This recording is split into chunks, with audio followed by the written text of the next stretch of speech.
wonder if I went too far, if the way I handled things was truly justified, or if I just let my hurt take over and burned everything down in the process. I mean, can you imagine finding out the person you've built your entire life with, the one you trusted above all others, has been leading a double life, all while you were just existing, oblivious? It makes you question everything you thought you knew about love, loyalty, and even yourself. Tell me, honestly, if you were in my shoes, would you have done what I did? Would you have used every single weapon at your disposal, even the ones you never thought you'd wield, to expose the truth to his entire family, knowing there would be no going back? My story starts, as many do, with what felt like a perfect life, or at least a perfectly normal one. Mark and I had been together for 10 years, married for 7. We met in college, 2 awkward bookworms who somehow found each other amidst the chaos of campus life. He was charming, witty, and had a laugh that could brighten even my darkest days.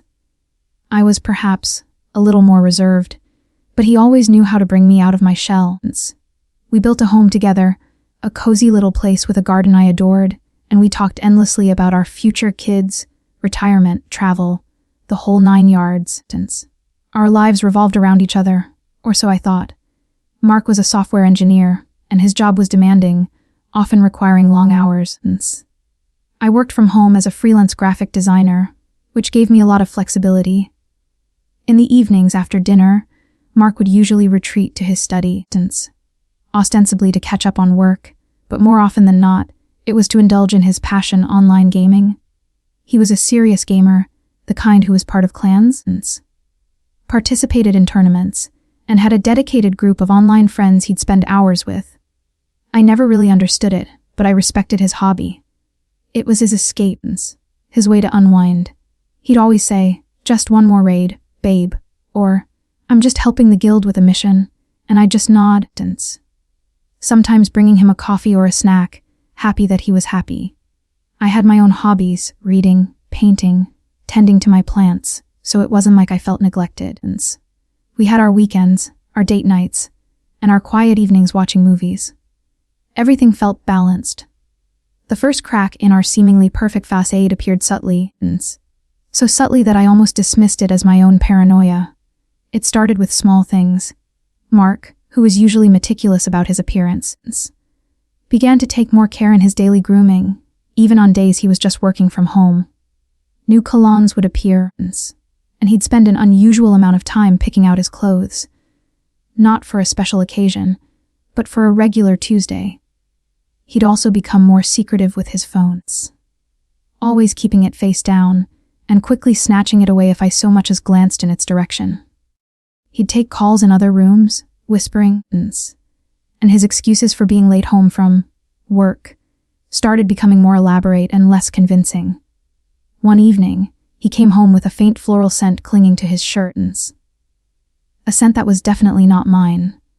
When I asked him about it, he just mumbled something about passing by a flower shop on his way home, but the explanation felt hollow, like a poorly rehearsed line. My gut instinct, that horrible, nagging feeling, began to churn. I tried to push it down, to rationalize it. Maybe he was just getting into new habits. Maybe he was just being more private. But the doubts festered, growing stronger with each passing day. The emotional distance between us grew too. Our conversations became superficial, our touch less frequent, less loving. He was present in body, but his mind, his heart, felt miles away. I felt like I was living with a stranger, a ghost of the man I married. I tried talking to him countless times. I'd approach him gently. "Is everything okay? Mark, you seem distant lately." He'd always brush me off, saying he was just stressed with work or tired, or that I was overthinking things. His dismissiveness only fueled my suspicions. I started noticing him being extra careful about his gaming schedule too. Sometimes he'd make a point of announcing he was going to be online, but then he'd be gone for hours, and I wouldn't hear the usual sounds of his keyboard or his voice through his headset. It was almost as if he was using his gaming habit as a cover, distance, a way to explain his absence without me questioning it too much. Then came the red flag that I couldn't ignore. One Saturday morning, while Mark was gaming in his study, I went to grab a book from our bedroom. His phone was on the nightstand, and as I walked past, it lit up with a notification. My heart dropped to my stomach as I saw the preview. Missing you already, can't wait for next week. It was from an unfamiliar number, and beneath the text, there was a small, blurry photo that looked suspiciously like a hand entwined with another, wearing a ring that wasn't mine. My blood ran cold. The world tilted on its axis. All the little doubts, the nagging suspicions, coalesced into a terrifying, undeniable truth. He was having an affair. I felt a surge of nausea followed by a burning, incandescent rage. How could he? How could the man I loved, the man I shared everything with, betray me so completely? I wanted to confront him right then and there, to scream, distance, to cry, to smash everything in sight. But a strange clarity washed over me.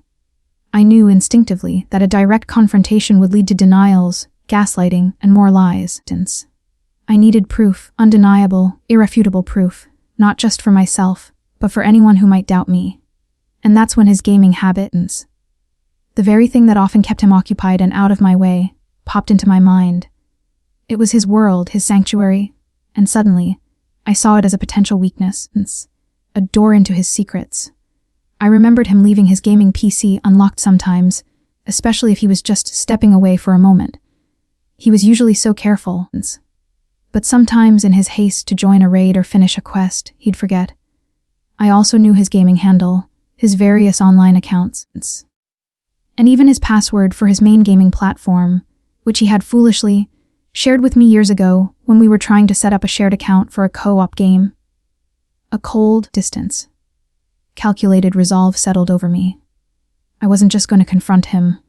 I was going to expose him, and I was going to do it in a way that he would never forget, a way that would leave no doubt in anyone's mind. So that's the situation I was in, and I had to make a choice. Before I tell you what happened next, I want you to pause and comment below what you would have done in my shoes. Would you have confronted him directly, or would you have sought out undeniable proof, even if it meant digging through his private life? What would have been your first move after seeing that message? After seeing that message, a plan, cold and precise, began to form in my mind. I waited until Mark was truly engrossed in a particularly long gaming session, the kind that lasted for hours into the night, when he was least likely to pay attention to anything else. That night, he was deep into a new expansion pack for his favorite MMORPG, Distance, completely oblivious to the storm brewing around him. When he finally logged off around 2 a.m., muttering about a successful raid and an epic loot drop, he left his computer on, screen locked, and headed straight to bed, exhausted. I waited another hour, just to be sure he was deeply asleep. Then, silently, heart pounding in my chest, I crept into his study. The soft glow of the monitor cast eerie shadows on the walls. I knew his main gaming platform password, the one he had given me years ago, and I tried it. It worked. I was in. My hands trembled as I navigated through his files. I knew he was usually meticulous about clearing his browser history and deleting messages from his phone. But gamers, I realized, often have a blind spot when it comes to their dedicated gaming setups. And he did.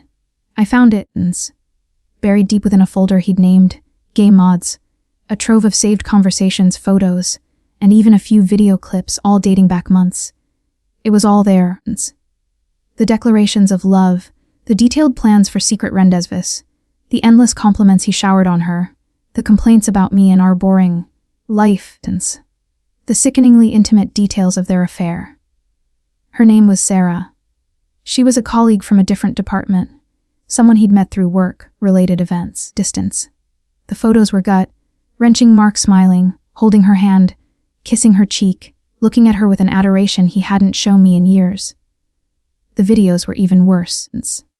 I watched, my stomach churning, tears silently streaming down my face, as I saw him with her laughing, intimate, in places he had told me he was working late.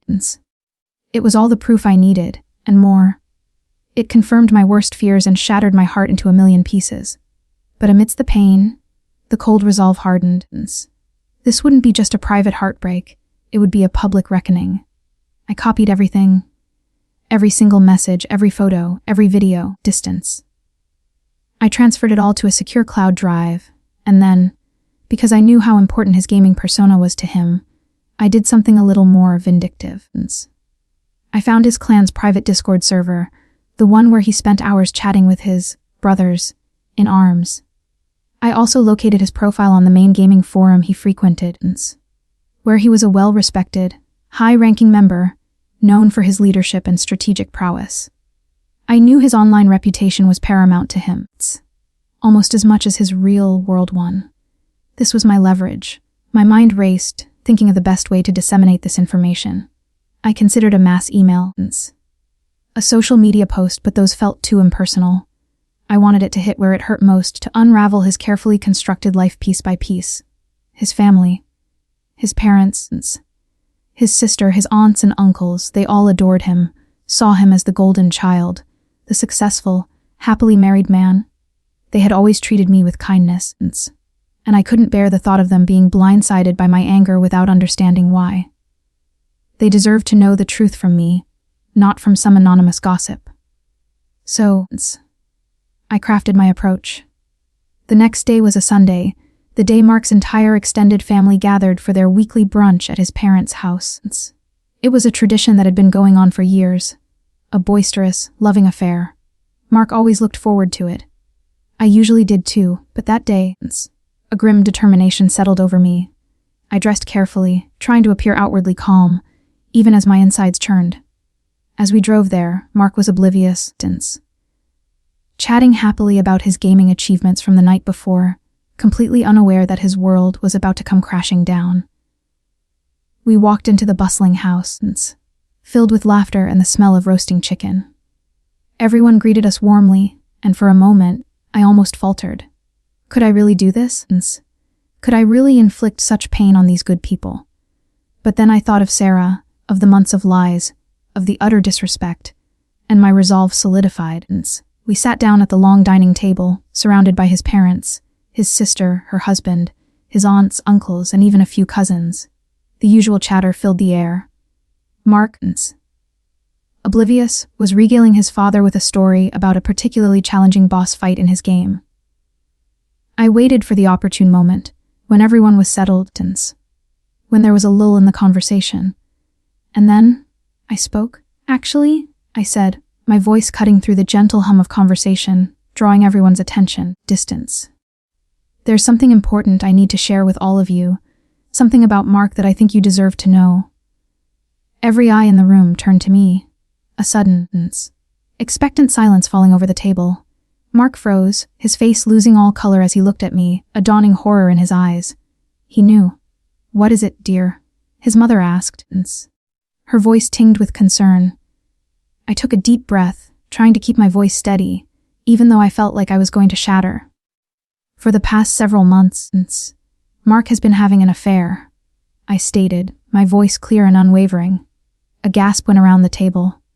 His mother's hand flew to her mouth, his father's jaw dropped. Mark started to protest. "What are you talking about, Sarah? You're being ridiculous?" "Don't call me ridiculous, Mark," I said, meeting his panicked gaze directly. "I have proof, undeniable proof, and it all came from his gaming computer, the one he spends so much time on, the one he thought was his secret sanctuary." I pulled out my phone, which I had carefully prepared. I opened the cloud drive, which contained all the evidence I had meticulously collected. I didn't play the videos there and then. That would have been too chaotic and overwhelming. Instead, I projected the contents onto the large smart TV in the living room, which was usually used for family photos. "I want you all to see for yourselves," I said, my voice breaking only slightly. I started scrolling through the screenshots of his conversations with Sarah, displaying their affectionate exchanges, their plans for their future together, his blatant lies to me, and his derogatory comments about our marriage. Then came the photos. The intimate selfies, the pictures of them holding hands, kissing, the same floral scent from his shirt now making sickening sense. The room was utterly silent, save for the occasional choked sob from his mother and sister. Mark was slumped in his chair, his head in his hands, completely defeated. There was no denying it, no twisting it, no gaslighting his way out of this. The visual proof was too overwhelming. His father, a stern but fair man, was the first to speak. His voice was low, laced with a quiet fury. "Mark, is this true?" Mark could only nod, unable to meet anyone's gaze. The air was thick with betrayal, shock, and anger. His sister, who had always been my closest ally in the family, rushed to my side, wrapping me in a tight hug. "I am so sorry, Sarah," she whispered, tears streaming down her face. Distance. The next few hours were a blur of accusations, tears, and a painful, raw honesty. Mark tried to apologize, to explain, but his words were hollow, drowned out by the magnitude of his deception. His family, though devastated, stood by me. They were disgusted by his actions, heartbroken by the unraveling of what they thought was a loving marriage. They grilled him, demanding answers, expressing their disappointment in no uncertain terms. I didn't need to say much more. The evidence spoke for itself. The impact was immediate and devastating for Mark. Not only did he lose me, but he also lost the respect and trust of his entire family. His parents, while still loving him, made it clear that they would support my decision, whatever it was. His sister refused to speak to him for weeks. His aunts and uncles, who had always doted on him, looked at him with a mix of pity and disgust. The family brunch, a symbol of their unity, became the scene of his public downfall. I eventually moved out, filed for divorce, and started the painful process of rebuilding my life. It wasn't easy. The heartbreak was immense, the betrayal deep. But there was also a strange sense of liberation, of having taken back control, of refusing to be a victim. The divorce was finalized a few months later. Mark tried to fight me on some things, but with the undeniable evidence I possessed, and his family's quiet backing of my claims, he eventually conceded. I kept the house, and he moved into a small apartment.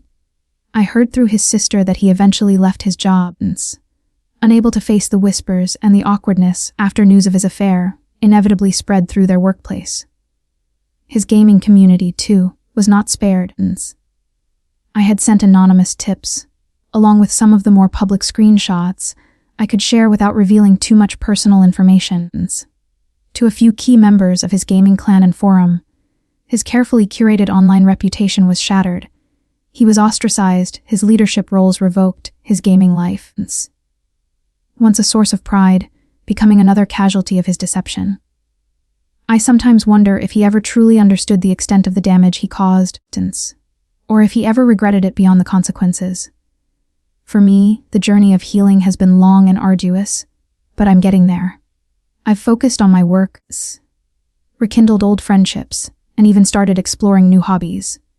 The pain still surfaces, but it's no longer a raw wound. It's more like a scar, a reminder of what I survived. I learned a lot about myself through this ordeal, about my strength, my resilience, and my capacity for self-preservation. It was a brutal lesson, but an important one. So, that's my story. It's messy, it's painful, and it's complicated. I still grapple with the question of whether my actions were too extreme, if I should have handled it differently. But then I remember the months of lies, the emotional manipulation, the sheer disregard for my feelings, and I know deep down that I did what I had to do. I exposed the truth, and I protected myself. If you've been through something similar, or if this story resonated with you, please like this video if you were on my side. Subscribe for more stories like this, because sometimes knowing you're not alone can make all the difference. And most importantly, share your final thoughts on this whole mess in the comments section below. What would you have done? Was I wrong? I'll be reading every single one of your comments. I'll see you all in the next story.